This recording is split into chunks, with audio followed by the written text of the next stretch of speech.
Jericho পৃথিবীর সবচেয়ে পুরাতন ও সবচেয়ে নিচু শহর, যা সমুদ্রপৃষ্ঠ থেকে প্রায় 850 ফিট নিচে অবস্থিত। শহরটি পশ্চিম তীরের জর্ডান উপত্যকায় মৃত সাগরের কাছাকাছি অবস্থিত।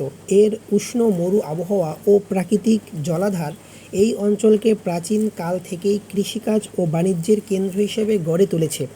আফ্রিকা, এশিয়া ও আরব অঞ্চলের মধ্যে সংযোগকারী পথ হিসেবে জেরিকোর গুরুত্ব ঐতিহাসিকভাবে অনেক বেশি।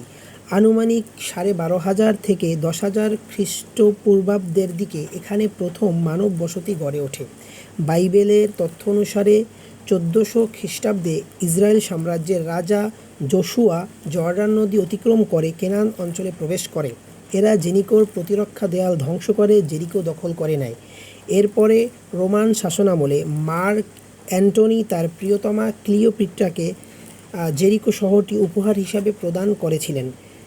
ক্লিওপিট্রার আত্মহত্যার পর অগাস্টাস সিজার শহরটির দায়িত্ব নেয়। উমাইয়া খলিফা হিশাম এখানে একটি প্রাসাদ নির্মাণ করেন, যা হিশামের প্রাসাদ নামে পরিচিত।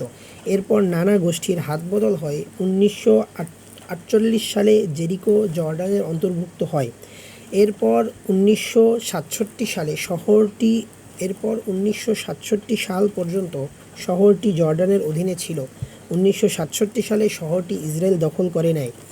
2023 সালে ইউনেস্কো জেরিকোর উত্তরে অবস্থিত টেলেস সুলতান এলাকাকে বিশ্ব ঐতিহ্যের অংশ হিসেবে ঘোষণা করে। এখানে 12,000 বছরের পুরনো প্রাসাদের ধ্বংসাবশেষ এখনও বিদ্যমান রয়েছে।